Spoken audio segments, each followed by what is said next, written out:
नमस्ते, मैं प्रफुल्ल झा और आप देख रहे हैं बात बेबाक।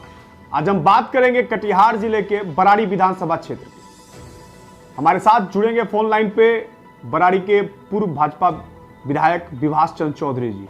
इस क्षेत्र की समस्या है कटाव और विस्थापितों की समस्या हमेशा यहाँ की जो है मुद्दे रही है और यहाँ की हमेशा समस्या बरकरार रही है। पुल हो, पुलिया हो, सड़क हो, और ये क्षेत्र जो है 3 प्रखंड के विधानसभा क्षेत्र में है। समेली प्रखंड, बराड़ी प्रखंड और कुर्सेला प्रखंड। विधायक विभाष चंद्र चौधरी 2 बार लगातार इसका प्रतिनिधित्व किए हैं इस क्षेत्र का, लेकिन 2015 के चुनाव में अपने निकटतम प्रतिद्वंदी नीरज कुमार यादव जो आरजेडी से थे, महागठबंधन से थे, उनसे ये चुनाव हार गए। अब चुनावी जो बिगुल है वो बिहार में बजने वाला है। अब इसको लेके पार्टियां तैयारी कर रही हैं। हमारे साथ जुड़ रहे हैं फोन लाइन पे पूर्व विधायक भाजपा से विभाष चंद्र चौधरी जी। विभाष जी, आप हमारी आवाज को सुन पा रहे हैं? सुन रहे हैं सर। सवाल है कि अब कोविड-19 जैसी महामारी पूरे देश में है, बिहार भी इससे प्रभावित है, तो अब Bharatiya Janata party virtual rally के माध्यम से लोगों को जोड़ रही है, तो क्या इस बार चुनाव कहा जा सकता है कि ऑनलाइन या उसके लिए उस आधार पे किया जाएगा? कैसे लोगों को जोड़िएगा आप? देखिए, चुनाव संवैधानिक प्रक्रिया है जी, और इस वैधानिक प्रक्रिया में 5 वर्षों का टेन्योर हर विधानसभा का या लोकसभा का होता है।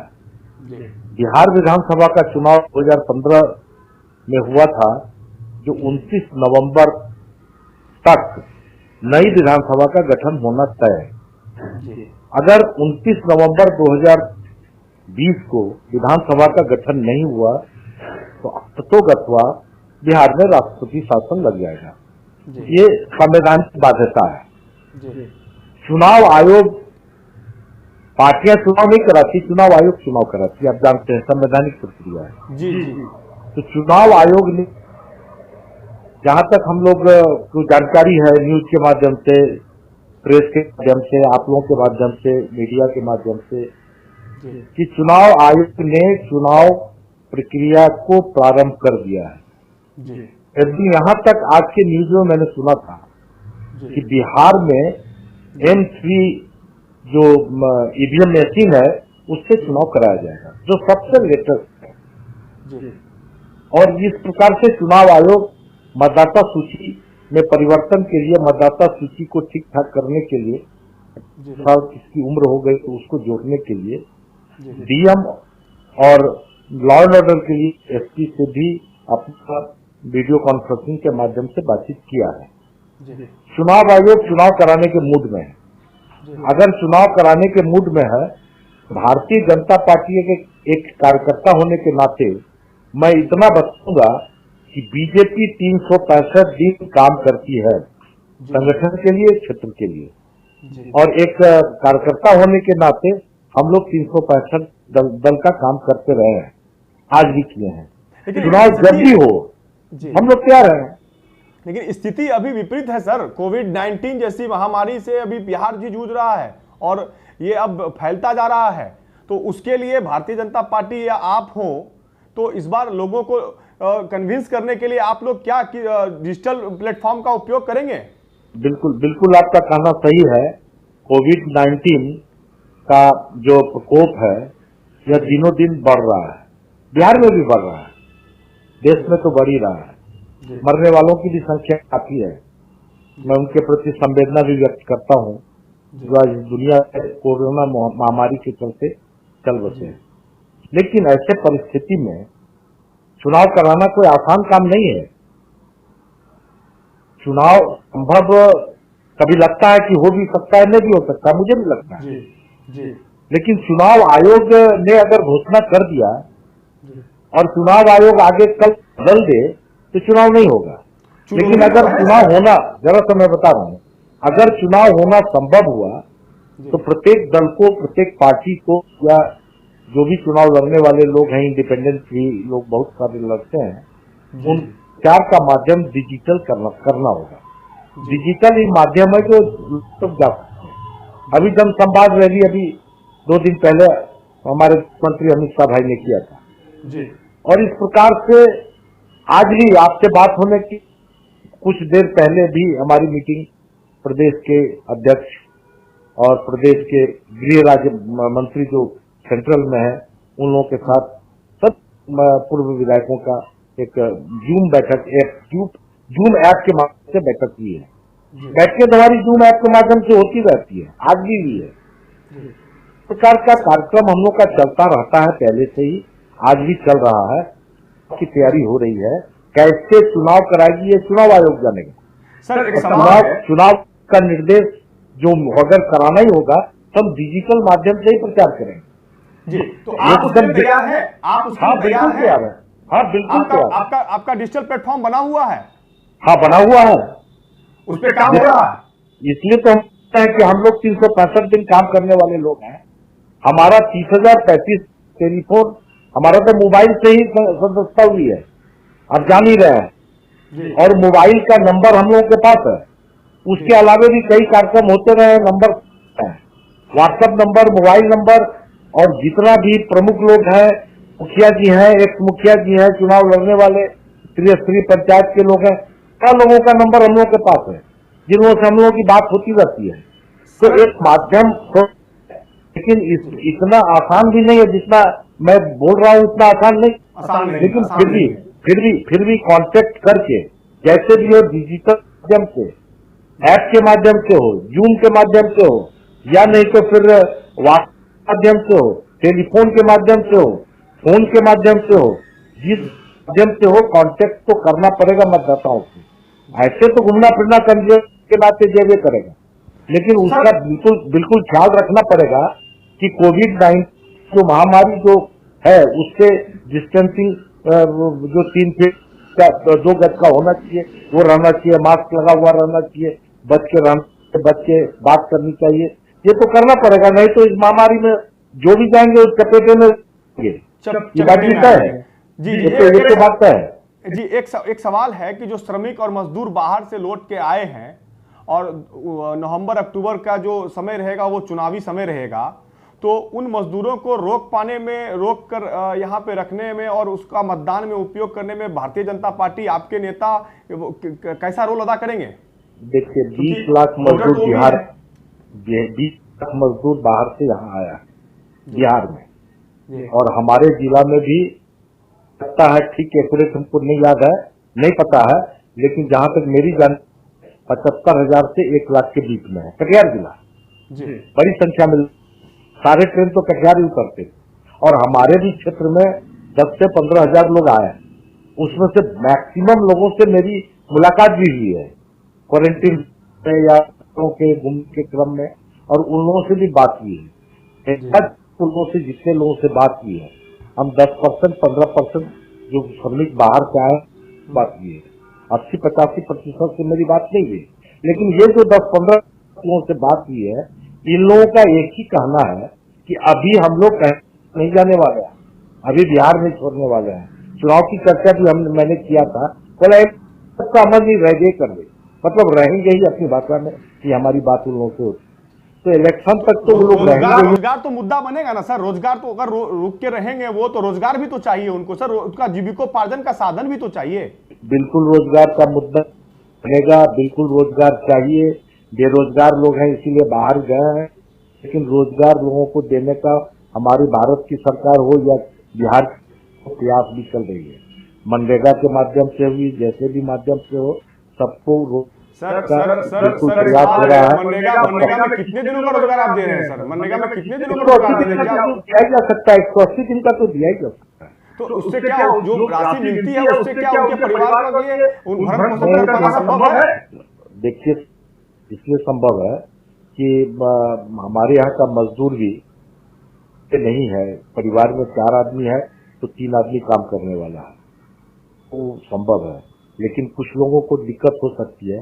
100% तो हम नहीं बता सकते हैं, 10% हो सकता है उसको बहुत परेशानी हो जाए, लेकिन 80-90% लोग बीघा 2 बीघा खेत जमीन वाले भी मजदूरी करने बिहार से बाहर, पता है गाँव घर। मनरेगा के माध्यम से आप सभी लोगों को आप एक जगह, मनरेगा के अलावे भी और भी स्रोत वगैरह सब जो भी स्रोत का व्यवस्था किया जा रहा है, बहुत सारे लोगों को मुद्रा लोन है, ये लोन है, बहुत किस्म का ऐड दिया जा रहा है। भारत सरकार सारी बात आप जान रहे हैं। इस परिस्थिति में लोग रोजगार अपना स्वयं भी खोजेंगे। किसान के भी काम मिलेगा। सिर्फ सरकार के काम से रोजगार नहीं होता है, से ही खाली रोजगार नहीं होता है। व्यक्तिगत भी लोग काम करते हैं, खरीद बिक्री है या सर उस तरह के आपके मजदूर कैपेबल होंगे तब ना सर कर पाएंगे। हाँ हाँ हाँ हाँ, बिल्कुल कैपेबल। देखिए, जो आदमी पंजाब में खट सकता है, कोई भी काम कर सकता है, वो आदमी बिहार में भी खट सकता है। बिहार में मजदूर या बिहार का कोई भी नागरिक या बिहार का विद्यार्थी, बिहार का डॉक्टर या आपके जैसे अच्छे पत्रकार, मेरिट का कोई कमी है, स्किल लेबर का कोई कमी नहीं है। हमारे यहाँ डेवलपमेंट का काम होगा, किसी का घर बनेगा। जो मजदूर वहां जाकर के खाते थे या जो वहां पर राजमिस्त्री का काम करते थे, जो टाइल्स मिस्त्री का, जो रॉड मिस्त्री का काम करते थे, उनको घर में भी मिले। ऐसे भी कुछ को काम धंधा मिल सकता है, मेरा ऐसा मानना है। विवास जी, अब सवाल आता है कि बराड़ी विधानसभा को लेके बताया जाता है, जब हमने जीरो ग्राउंड पे पता करवाया था तो 2-3 सवालें सामने आई थी और 2015 में जनता ने आपको नकार दिया था। उसका मुख्य वजह आप क्या मानते हैं? देखिए, जनता का निर्णय होता है माथे पर, और कोई आदमी सदा के लिए आया नहीं, एक न एक दिन जाना ही है। दुनिया से भी जाना है, ये तो विधि का विधान है। चुनाव हारना एक अलग बात है, लेकिन जहां तक मेरा मानना है, चुनाव हारने के बाद मुझे जितना दुख नहीं हुआ था, उससे आम लोगों को हुआ, जो लोगों ने मुझे वोट नहीं दिया। और उस बहुत बड़ा गलती हो गया। 1-1.5 महीने के बाद लोग बोलने लगे, बहुत भूल हो गई कि हम लोग गलत जगह वोट डाले। ऐसा मुझे लोग कहते थे, या तो मेरे सांत्वना देंगे या जिस कारण से भी बोलते हो, लेकिन इस प्रकार से बोल रहे थे। बताया जाता है कि आपका जो पैतृक गांव है भवानीपुर, वहां कोई विकास नहीं हुआ, न सड़क बना, न कुंडी पुल का निर्माण आप सही से करवा पाए। इसके बाद बैसक्खा घाट का बरंडी नदी पर पुल का निर्माण कार्य, संपर्क पत्र नहीं बनना। जो आज मोहना चांदपुर गांव है, वहां पर कुंडी धाम, कटिहार से हो, सेमापुर से हो, सारे उसको सड़क हम पुल अब मेरे टेन्योर में नहीं हुआ, वर्तमान विधायक के हुआ है, जिसको मैं स्वीकार करता हूं, और बड़ी प्रयास मैंने अपने समय में भी किया था, अभी हुआ है। लेकिन इसके अलावे कई रास्तों में जाने का, अभी तो पुल बन के आराम से हम लोग जाते हैं, आप भी जाते हैं। जी जी जी जी, अभी भी कई रास्ते हैं, उन रास्तों का निर्माण, उस रास्तों पर छोटा छोटा पुल और ईटा सोलिंग के अलावे कहीं पक्की सड़क, कहीं इसका भी निर्माण हमको लगता है कि भवानीपुर, जिस गांव की आप पंचायत की चर्चा कर रहे हैं, वहां 25 लाख के रुपये जो पुलिया मुख्यमंत्री सेतु योजना से बनता था, 8 उस पंचायत में, जो शायद नहीं है तो मेरे साथ कभी चलिए तो मैं ऑटो पुल को दिखा, और सब कार्यरत है। जो आज जो नाव से लोग टपते हैं, वो जब बंद था, जब वहां नाव से ही चलने का सहारा था, उसके अलावा अन्य रास्ते से इनोवा गाड़ी जाता था, अगर दूसरे रास्ते से, तो दूसरे के लिए छोटा छोटा पुल पुलिया सड़क का निर्माण हुआ है। ऐसा नहीं मोहना चांदपुर पंचायत में, जो वर्तमान मोहना चांदपुर पंचायत है, कोई काम करता। वो गांव की स्थिति बहुत बुरी थी। उस गांव में हाई स्कूल, बचपन से हम लोग उसी हाई स्कूल से पढ़े हैं, हाई स्कूल का बिल्डिंग नहीं था, भी नहीं थी, घर भी नहीं था। आज मैंने जो बनाया है उसमें एक ईटा नहीं है, अभी भी मेरे समय का ही बना हुआ है। एक आरोप वहां के भी जनता लगाती रहती है कि जो पूर्व विधायक थे वो बड़ा आसानी से उपलब्ध नहीं हो पाते थे अगर मिलना हो तो। और आपके क्षेत्र में एक समस्या वर्षों से बरकरार है, कटाव और विस्थापितों की समस्या। उसको लेकर जो पूर्व विधायक हैं, भाजपा के नेता हैं, कद्दावर नेता हैं, उन्होंने कभी जनता के बीच जाके मांग नहीं रखा, विधानसभा में इसकी समस्याओं को नहीं रखा। आपकी जानकारी के लिए मैं बता दूं, बिहार विधानसभा में मैंने इसको के माध्यम से, अल्पसूचित प्रश्न के माध्यम से और कई जो सूत्र है विधानसभा में प्रश्न उठाने का, इसके माध्यम से गैर सरकारी संकल्प के माध्यम से भी इस मुद्दों को तो मैंने उठाया 10 साल के अंदर में, और उसमें हर बार सरकार जवाब आया है। सरकार मेरी ही थी, सरकार का जवाब में कि 1000 परिवार को हम इंदिरा आवास करके उसको आवासित करेंगे, घर दे करके। ये सरकार का जवाब मेरे पास है। ये दुर्भाग्य है मेरा या कहिए जनता का या क्षेत्र का, तो उस काम को नहीं हो सका, ये मैं स्वीकार करता हूँ। लेकिन मैंने प्रयास नहीं किया। प्रयास मैंने कोनो प्रयास छोड़े नहीं है, क्या हो, जीआर के लॉ एंड ऑर्डर की समस्या हो।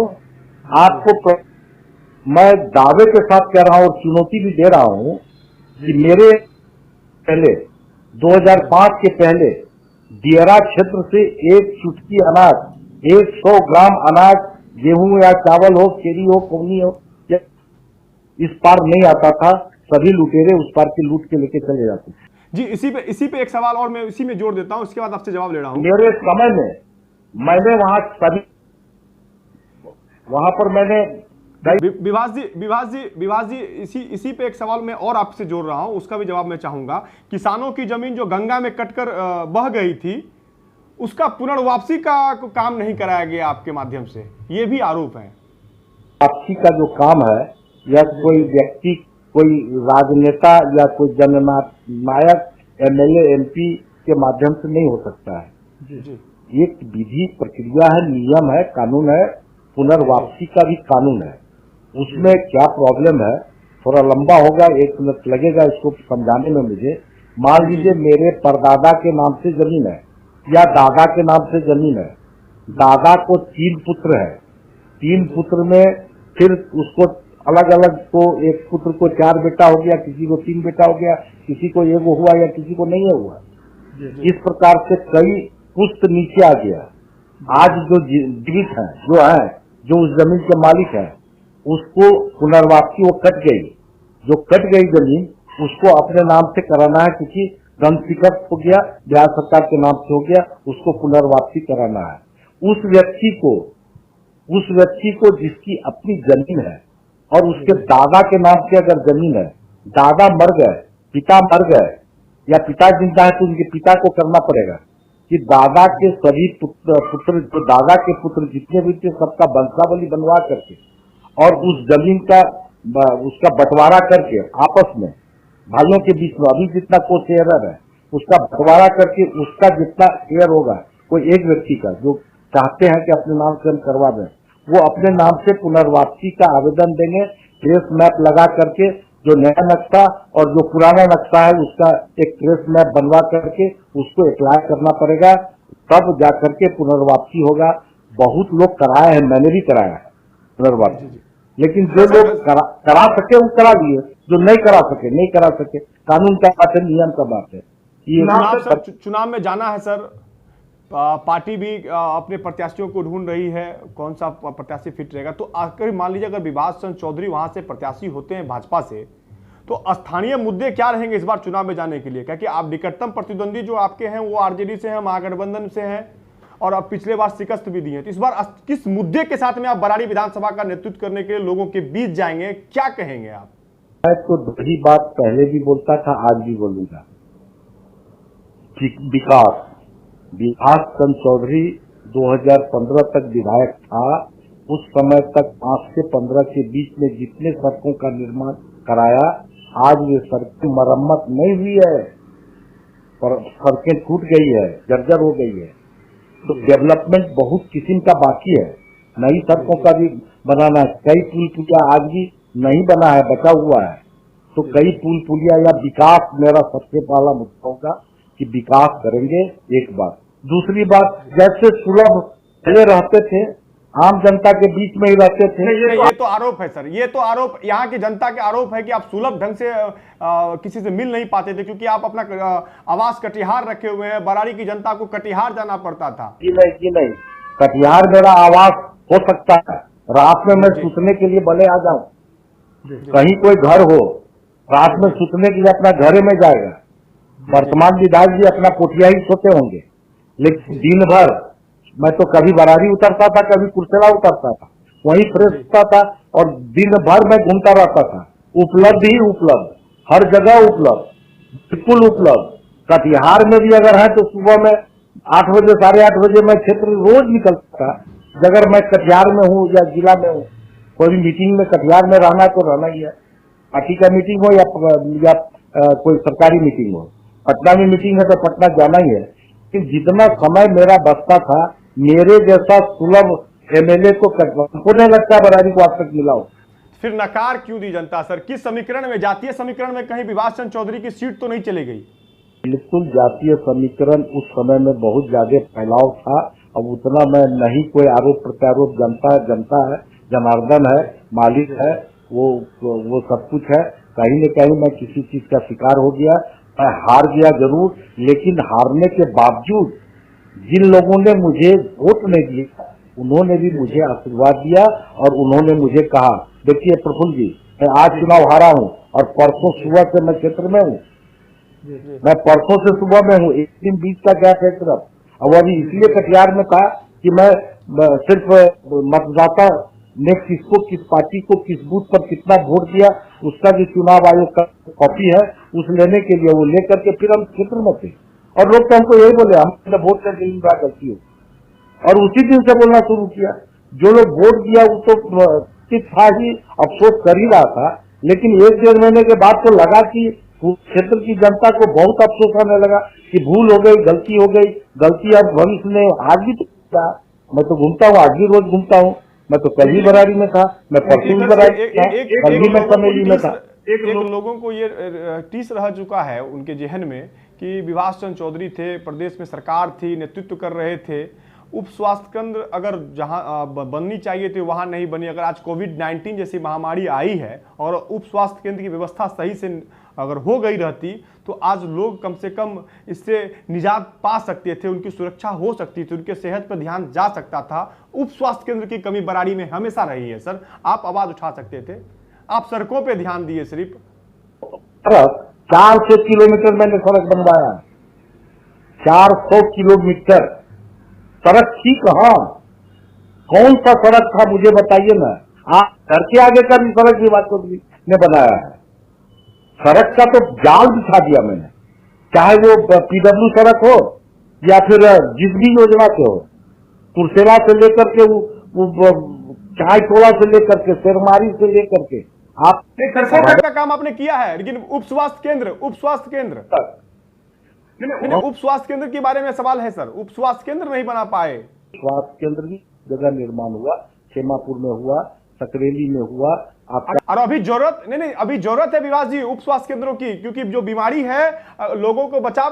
स्वास्थ्य केंद्र ये सरकार की नीति चलती है, सरकार की उस पर होता है। मैं एक साधारण एमएलए था, मैं कोई मंत्री नहीं था, मैं कोई प्रधानमंत्री भी नहीं था, मेरा कोई समझ रहा है कि मैं एक साधारण विधायक था। एक साधारण विधायक पहली बार जीत के जाने वाला एमएलए जितना कर सकता था उससे ज्यादा करने का कोशिश किया था। अब उसमें आप पत्रकार बंधु जो विचार करें, मुझे कुछ नहीं कहना है, जनता जो विचार नहीं कहना है। लेकिन चुनाव में जाने के लिए तैयार है विभास चंद्र चौधरी? चुनाव में जाने के लिए तैयार हैं, कमर कस लिए हैं? बिल्कुल तैयार है, चुनाव लड़ेंगे, पार्टी टिकट करेंगे। मुद्दा इस बार क्या रखेंगे सर आप? क्योंकि नीरज यादव जो आपके विधायक हैं निकट आरजेडी से, वो कह रहे हैं कि हमने विकास किया, सड़कों का जाल बिछाया है, फुलवरिया से लेके बराड़ी तक की। वो सड़क अपना दिखावेंगे, नीरज यादव से मुझे देना नहीं है। वो अपना काम करेंगे, मैं अपना काम करूंगा। मैं अपना काम कर रहा है। सड़कों का जाल वो दिखाए तो अपना दिखाएंगे, उसमें कहाँ दिक्कत है? मैंने किया है तो मैं भी दिखाऊंगा, उसमें दिक्कत कहाँ है? नीरज यादव अपनी प्रतिभा को लेकर मिला के जनता पे छोड़ दिए हैं कि जनता इस पे अपना विचार करे और जनता देखे कि कौन काम किया है, कौन काम नहीं किया है। बिल्कुल बिल्कुल बिल्कुल उसका मूल्यांकन हमारे कहने से और किसी व्यक्ति के कहने से, किसी एमएलए के पार्टी के नेता के कहने से नहीं होगा, वो पब्लिक निर्णय करेगी ना। 16 वाइज काम किसने किया है, एक 16 घुसने का काम किसने किया है। 16 गांव, एक पंचायत में 20 से 25 टोले होते हैं। इस 16 घुसने का काम कौन किया है। 25-16 तो मैं समझ 700-750 टोला है बरारी विधानसभा में। 750 टोला के अंदर में अभी कई जनप्रतिनिधि होंगे जो न घुसे हो, पूर्व के हो या वर्तमान भविष्य के हो। ये मेरा धन्यवाद सर, समय की पाबंदी है सर, समय की पाबंदी है सर। बहुत बहुत धन्यवाद, बहुत बहुत धन्यवाद। ये थे हमारे साथ में बराड़ी के भाजपा के पूर्व विधायक विभाष चंद्र चौधरी, जिन्होंने कहा कि हम तैयार हैं, कमर कस लिए हैं चुनाव में जाने के लिए। जनता विचार करे कि किसको चुनना है, किसको प्रतिनिधित्व देना है।